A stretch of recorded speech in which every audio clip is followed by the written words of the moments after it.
Hey everybody, Lightning Spear 78 here, and welcome back to some more of Let's Play Pokemon Leaf Green.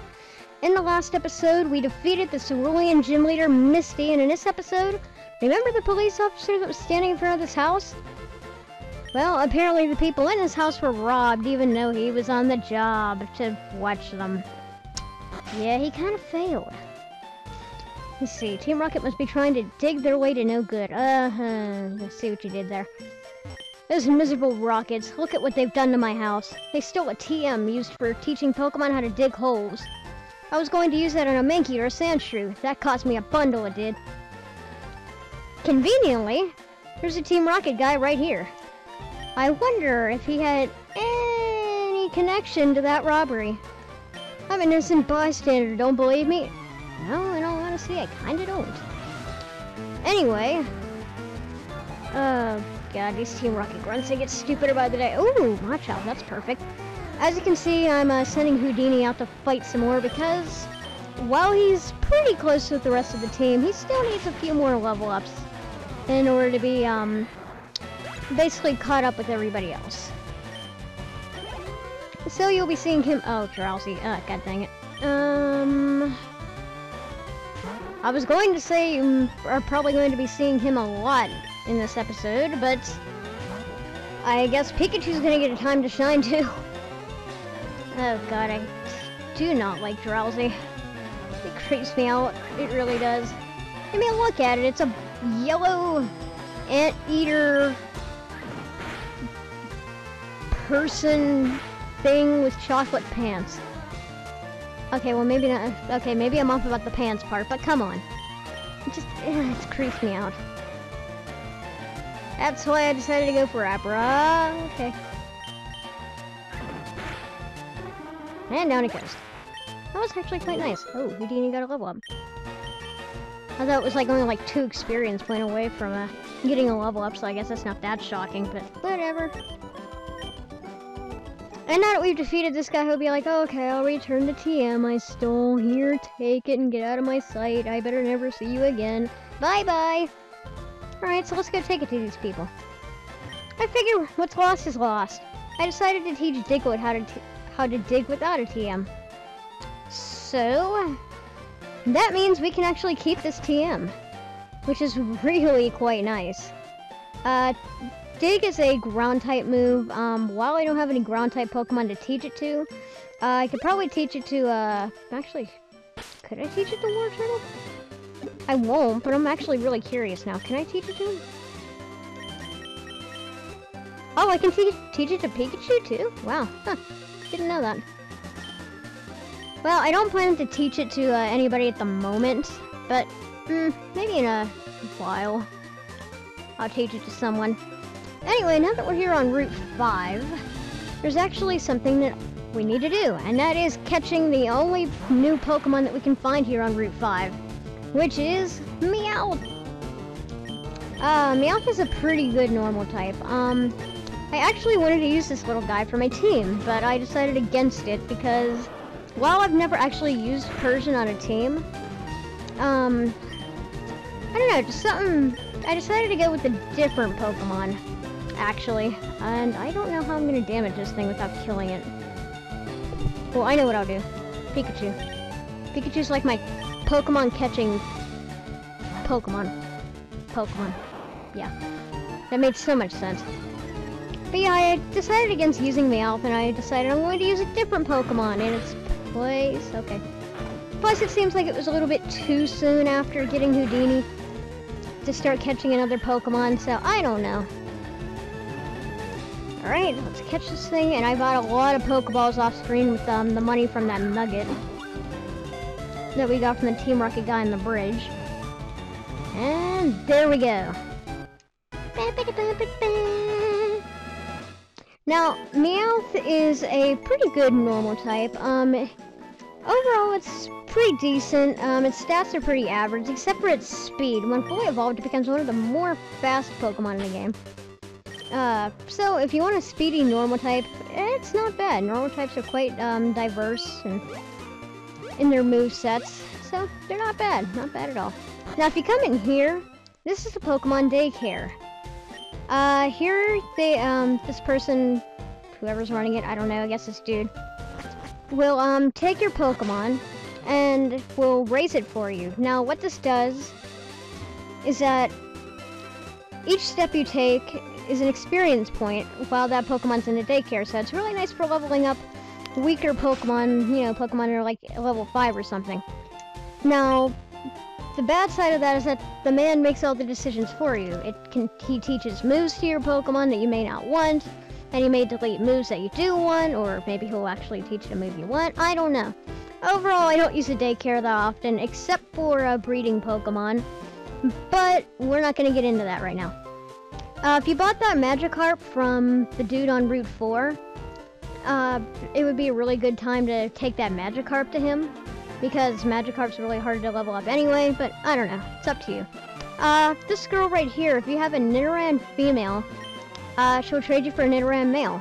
Now, I already have a Nidoran male, but if you don't feel like looking for a Nidoran male, which appears in this game only 1% of the time, then you can trade with that lady. And if you're playing Fire Red, you can trade your Nidoran male for a Nidoran female.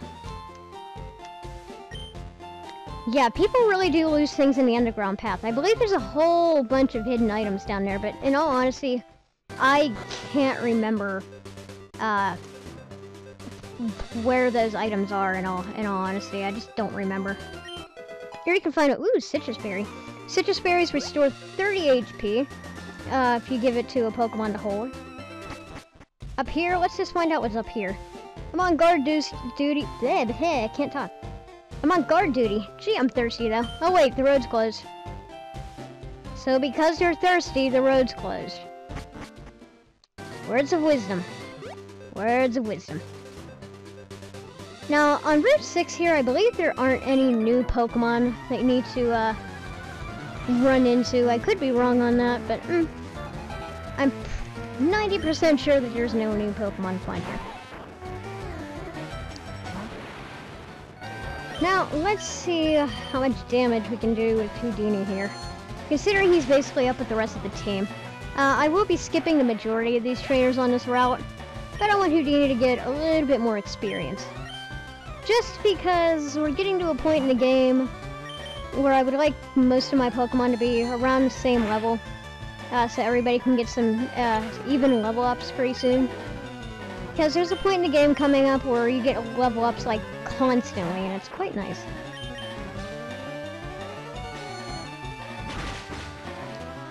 Now, surprisingly, there's only 6 trainers on this route, and I'm trying to remember which one of them, or which trainers are mandatory and which ones are required. This guy was not mandatory. I'm not exactly sure why I shut him off, in all honesty. These 2 aren't. I'll come back to them. This guy's a jerk. This guy has a really... This guy has a Butterfree. The evolved form of Caterpie. And, for some reason, I always struggle against this guy. It's just a normal Butterfree, a normal bug flying type, but for some stupid reason, I always have trouble against this guy. And for some reason, I think it has Sleep Powder, and I think that's in Confusion as well, like my Houdini. And that always just seems to cause me problems, so. But I don't think we're gonna worry about that today! Yay! I actually beat that Butterfree without too much hassle. I'm happy. And there we go. Houdini's up with the rest of the team, and we're in Psybeam. Nice. Psybeam's basically a better version of Confusion, which is really a nice move, so I'll be using that one a lot. I can skip one of you. And I believe this guy's mandatory, so let's just fight him anyway. So what's been new with you guys lately? In my month hiatus, a lot of stuff's been happening, actually. Got pretty far in completing my national dex for Pokemon White. I believe at this point I have about 350 Pokemon of 649 you can have. Let's see. Also, I got Okamiden, and man, that game is great. I'm not going to go into any specifics, but if you're an Okami fan, I highly recommend getting that game. It's a really good game, and even if you don't like Okami, just try getting it. Who knows? Maybe you'll surprise yourself and actually like it. The story was good. It left me happy, sad, all that fun stuff at some points in the story, and it was just really good. And would you look at that, all my blathering about Okami then led us to Vermilion City. There's actually a few things we could do here right off the bat in Vermilion City. If you go in here, talk to this guy, he's the fishing guru and he loves to fish. And if you say that you like to fish too, you'll get the old rod. What the old rod does is basically a fishing rod to help you catch water-type Pokemon. However, since it's an old rod, by the name you can pretty much tell it's not that good. We'll be getting different rod upgrades throughout the game. If I could find the old rod. Alright, here's how you fish. Use it. Wait. Press A now. When it says a Pokemon's on the hook, press A as fast as you can. And it's a Magikarp! This is that Pokemon that guy back on Route 4 said he would sell you. Magikarp is a very bad and weak water type. All it can do is splash, and splash does absolutely nothing. It can also learn a few moves like tackle and foil, but nothing devastating. In Gen 4 and 5 I believe can learn bounce, but that's beside the point. This isn't Gen 4, is it? Oh, come on, give me the Pokeball. However, if you can somehow get this thing to evolve, at level 20, it becomes a Gyarados, and that thing just tears everything apart. So it's a really, really, really bad Pokemon when it's not evolved, but when fully evolved, it becomes a Gyarados, and then everything's better. I decided not to get Magikarp on Route 4, mostly because I knew that I could catch one here with the old rod. And that's basically all that the old rod is even good for catching, is just Magikarp. What do you have to say? SS Anne. Yes, this is the town where the SS Anne is. Remember what Bill was talking about? We get to go in the SS Anne soon. What about pollution here? Wait, what? Nope, talk to me. Grimer multiplies in toxic sludge. Huh, interesting. This guy right here. I'm putting up a building on this plot of land. I own it all! My Pokemon is tamping the land to lay down the foundation. Now, there's a little tidbit about this old man in a Machop. This Machop is basically getting the land ready to build a big building here. However, if you come back in Pokemon Gold, Silver, Crystal, Heart Gold, Soul Silver, basically the Johto games, you see that this Machop is still trying to get the land ready for a building to be built there. So 3 years later, that Machop is still busy getting that land ready, so in 3 years' time, they still did not, you know, build anything. Now this girl, if you have a Spearow, she would trade you for a Farfetch'd. Now I actually do have a Spearow, which we caught earlier in the game, and I'm gonna go get that right now. Okay, I got the Spearow, but one thing of note that I should talk about, if you talk to the lady in there that's right next to the counter at the Pokemon Center, she will give you the Versus Seeker. The Versus Seeker allows you to fight trainers that you have already battled before, and you can fight them at higher levels and get more money and more experience. So it's very good to use when training your Pokemon. Now let's go back to this girl and her Spearow. I know I'm giving away my only Spearow, but it's not that big of a deal. I can catch a much higher level Spearow and a Fearow later in the game, so it's not that big of a deal. Considering this is the only Farfetch'd you can get in the game, I kind of need to sacrifice at least one Spearow for this. So I might as well do it now.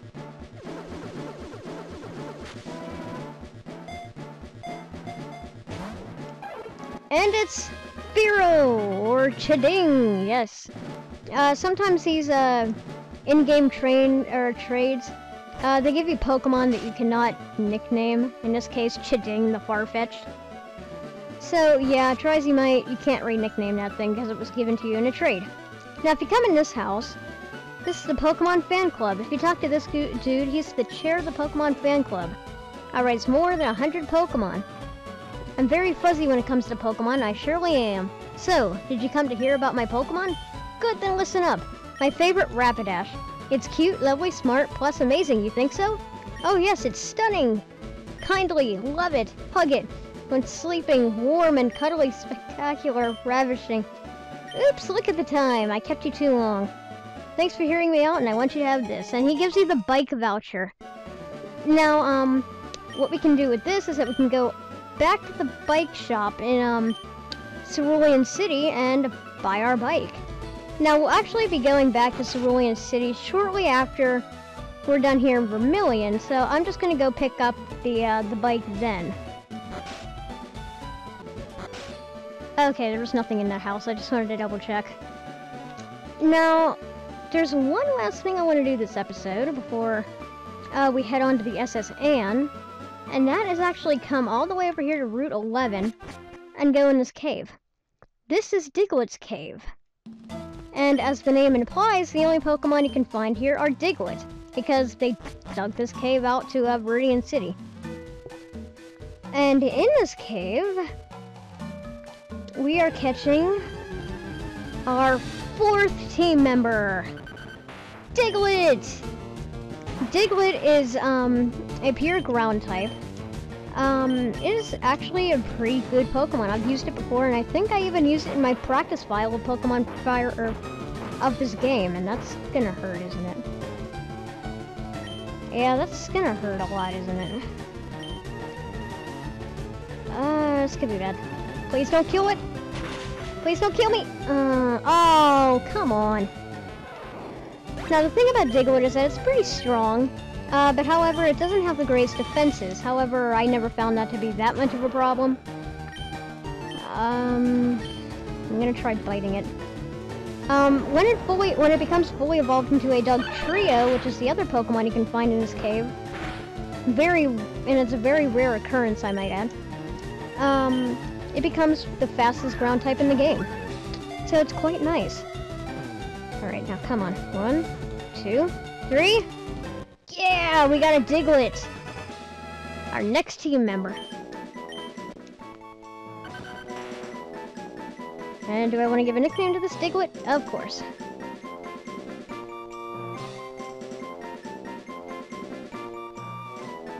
Okay, after much thought and consulting a couple of people, I decided to name this Diglett Byron after a certain hole-digging, shovel-loving Sinnoh gym leader voiced by Dan Green. I'm not exactly going to say who it is, but I think you can put it together. Wait. If the... I am so stupid. I just said I wouldn't say the gym leader was, but I just named it after the gym leader. Yeah, I named it after Byron, the gym leader from Sinnoh. Mostly because I liked his character in the anime. It was hilarious. Okay, guys, I think that's gonna do it for this episode. So, next time, we are going to train up our new Diglett named Byron. And we are going to head on to the SS Anne and see what awaits us there. So, if you like this episode, please subscribe. Thank you so much for watching, and I'll see you guys then. Until then, Slaying Spirit 78 signing out, and take care.